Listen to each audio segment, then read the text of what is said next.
आप देख रहे हैं अनहोनी। तो चलिए बढ़ते हैं आज की इस कहानी की ओर। शमशान घाट के भीतर बना वो 10 बाई 10 का कमरा, जहां निरंजन अपने घर से भी ज्यादा वक्त बिताता था।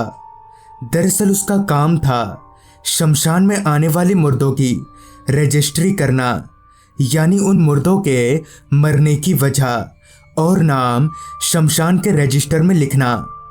निरंजन को यह काम करते हुए तकरीबन 3 साल होने को था, मगर उस एक घटना के बाद निरंजन का सारा अनुभव और साहस मिट्टी में मिल गया। वो बरसात की एक बरसती शाम थी जब निरंजन अपनी कुर्सी पर बैठा झपकियां ले रहा था। कारण बारिश की वजह से आज शमशान में काफी कम लाशें आ रही थीं। तभी तो निरंजन चैन की सांस ले पा रहा था। अभी वो गहरी नींद में जाने ही वाला था कि उसे किसी के कदमों की आवाज आने लगी। उसने आंख खोलकर देखा तो पाया कि उसका सहकर्मी राजू है। राजू ने बरसाती उतारते हुए कहा, तू इधर सो रहा है? पीछे जाकर देख, नदी का पानी पुल के ऊपर से आने वाला है। इस पर निरंजन बोला, ये तो होना ही था, एक तो इतनी तेज बारिश, ऊपर से डैम ने भी पानी छोड़ दिया है।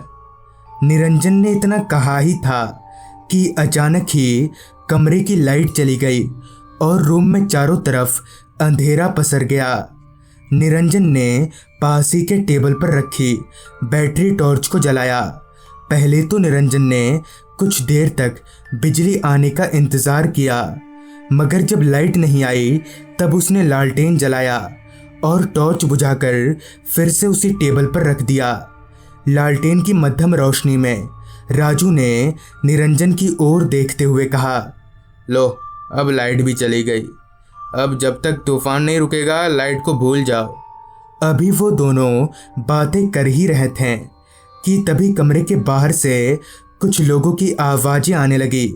आवाज सुनकर निरंजन बोला, इतनी बारिश में कौन है यार? इस पर राजू बोला, पता नहीं कौन है, चल देखते हैं। टेबल पर पड़ी उस टॉर्च को उठाकर निरंजन और राजू बाहर की ओर बढ़ने लगे। कमरे से बाहर निकलकर जब निरंजन ने टॉर्च की लाइट मारी तो पाया कि 4 लोग एक अर्थी को नीचे उतार रहे हैं। इस पर निरंजन बोला, अरे भैया, कल सुबह आना था, अभी इस बारिश में कहाँ जलाओगे लाश को? इस पर उन चारों में से एक आदमी ने निरंजन की ओर बढ़ते हुए कहा, नहीं भैया, सुबह का लाश है, हमारे में ज़्यादा देर तक घर में नहीं रखा जाता।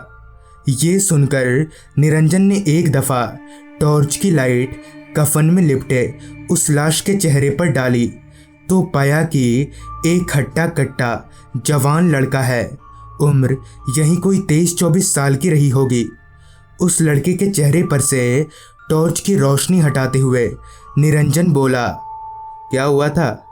इस पर उस आदमी ने निरंजन के थोड़ा और पास जाते हुए कहा, जी वो कॉलेरा हुआ था। इस पर निरंजन बोला, डॉक्टर का कागज है, कोई प्रमाण तो होगा? जिस पर वो आदमी बोला, बताए तो कॉलेरा हुआ था। इस पर निरंजन ने थोड़ा गुस्सा होते हुए बोला, आपके बोलने से तो सब कुछ नहीं हो जाएगा, यहाँ कागज भी लगता है। ये सुनकर वो आदमी उन बाकी 3 लोगों के पास गया और आपस में वो लोग कुछ बातें करने लगे। कुछ देर की बातचीत के बाद वो आदमी बोला, कागज तो घर में होगा, हम लोग अभी लेकर आते हैं। और इतना बोलकर वो चारों ही वहां से चले गए। जबकि कोई एक भी जाकर सिर्फ कागज ले आता तो काम होता। खैर, निरंजन और राजू वापस कमरे में आकर बैठ गए। बारिश की रफ्तार हर पल बढ़ती ही जा रही थी। तभी कमरे के बाहर से कुत्तों के भौंकने की आवाजें आने लगी, जिस पर निरंजन ने राजू से कहा, सुनना, चल हम लोग दरवाजे के पास जाकर ही बैठते हैं, बॉडी बाहर ही पड़ी है, अगर कोई कुत्ता वुत्ता लग गया तो अलग लफड़ा। इस पर राजू बोला, ठीक है, चल वहीं बैठते हैं। और फिर राजू और निरंजन दरवाजे के पास जाकर बैठ गए और जब टॉर्च की लाइट उस लाश पर डाली तो पाया कि वहां आसपास 3-4 कुत्ते मंडरा रहे हैं। राजू ने पैर बजाकर उन कुत्तों को भगा दिया, मगर तभी निरंजन ने एक चीज पर गौर किया कि जब पहली बार उसने लाश को देखा था तब उस लाश का चेहरा आसमान की ओर था, मगर अब उस लाश का चेहरा सीधा नहीं बल्कि राजू और निरंजन की ओर मुड़ा हुआ था। निरंजन ने इस बात का जिक्र राजू से किया भी, मगर राजू ने ये कहकर टाल दिया कि ये मन का वहम है। निरंजन ने भी इसे अपने मन का वहम मानकर उतना तवज्जो नहीं दिया और वो दोनों इधर उधर की बातों में मसरूफ हो गए। बातों ही बातों में राजू बोला, सुनना, तू यहाँ अकेले रह पाएगा? थोड़ी देर मैं जरा एक बार पुल का चक्कर मार के आता हूँ। इस पर निरंजन बोला, ना ना, तू बिंदास जा, मैं नहीं डरता, तुझे तो पता ही है। निरंजन की बात सुनते ही राजू ने अपना रेनकोट पहना और टॉर्च लेकर वहां से चला गया। अब उस पूरे शमशान में निरंजन के अलावा और कोई जिंदा इंसान नहीं था।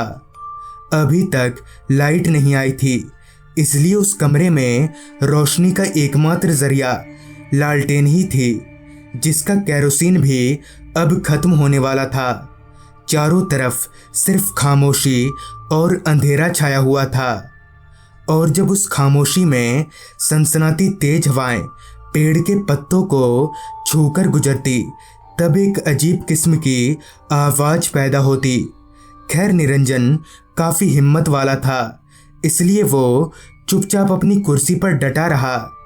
उस लाश के घर वाले कागज लेकर अभी तक नहीं आए थे, जो कि काफी अजीब बात थी, क्योंकि कायदे से तो इतनी देर में उन्हें आ जाना चाहिए था। खैर निरंजन ने सोचा शायद कागज ढूंढने में वक्त लग रहा होगा।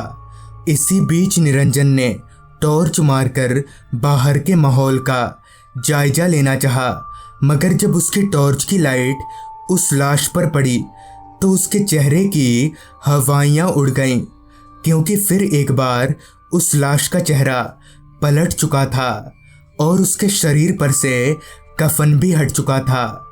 जहां एक और निरंजन घबराया हुआ था, वहीं उसके दिमाग में ये ख्याल भी आ रहा था कि कहीं ये लाश जिंदा तो नहीं है।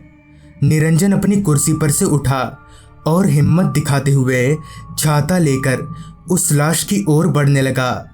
उस लाश पर टॉर्च की रोशनी टिकाए हुए निरंजन अभी बढ़ ही रहा था कि तभी अचानक ही उसका पैर फिसला और वो खुद को संभालते संभालते धड़ाम से उस लाश के ऊपर जा गिरा, जिसके साथ ही निरंजन को एक दर्दनाक चीख भी सुनाई पड़ी। मगर ये कैसे हो सकता है, क्योंकि ना तो निरंजन चीखा था और ना ही वहां उसके अलावा कोई मौजूद था। खैर उस चीख को अपने मन का वहम मानकर निरंजन उठा और मिट्टी में सने अपने हाथ को पोंछकर उस लाश के नाक पर रख दिया। मगर निरंजन जैसा सोच रहा था वैसा कुछ भी नहीं था। उस लड़के की सांसें बंद हो चुकी थीं और शरीर भी ठंडा पड़ चुका था। लिहाजा निरंजन ने उस लाश के पैर से लटक रहे कफन को सीधा किया और लाश को ढकने लगा। निरंजन अभी उस लाश को ढक ही रहा था कि तभी एक आवाज आई, ढको मत, गर्मी लग रही है। ये आवाज सुनकर निरंजन के पैरों तले जमीन खिसक गई। उसके हाथ से वो कफन वहीं छूट गया। वो भागने की बहुत कोशिश कर रहा था, मगर निरंजन अपने पैरों को 1 इंच भी नहीं हिला पा रहा था, जैसे किसी ने उसके पैरों में कील ठोक दी हो। उसका पूरा शरीर डर से कांप रहा था, लेकिन बहुत हिम्मत जुटाकर निरंजन भागा और अपने कमरे में जाकर दरवाजा बंद करके एक कोने में बैठ गया। लेकिन कुछ ही देर बाद दरवाजे पर कोई जोर जोर से दस्तक देने लगा। डरा सहमा निरंजन घर के एक कोने में अपना मुंह दाबकर बैठा रहा। उसे पता था कि दरवाजे पर मौत खड़ी है। दरवाजे पर होती हर एक दस्तक के साथ उसके दिल की धड़कनें भी बढ़ती ही जा रही थी, मगर तभी वो दस्तक बंद हो गई और बाहर से राजू की आवाज़ आई। दरवाजा खोल, मैं राजू। बंद क्यों किया है दरवाजा तूने? हालांकि निरंजन अभी भी डरा हुआ था, मगर बहुत हिम्मत जुटाकर उसने दरवाज़ा खोल ही दिया तो सच में राजू ही था। निरंजन राजू से लिपटकर फूट फूट कर रोने लगा और सारी बात बता दी। फिर जब उन दोनों ने उस लाश की ओर देखा तो वहाँ सब कुछ नॉर्मल था। कुछ देर के बाद उस लाश के घर वाले आ गए और उस लाश को आग के हवाले कर दिया गया। मगर निरंजन के साथ उस रात हुआ क्या था, ये कोई नहीं समझ पाया। तो दोस्तों, ये थी आज की कहानी। अगर आपके पास भी ऐसी ही कोई कहानियाँ हैं तो हमारे साथ ज़रूर शेयर करें। तो मैं आर्यन जल्द ही मिलूँगा आपसे ऐसी ही एक कहानी के साथ।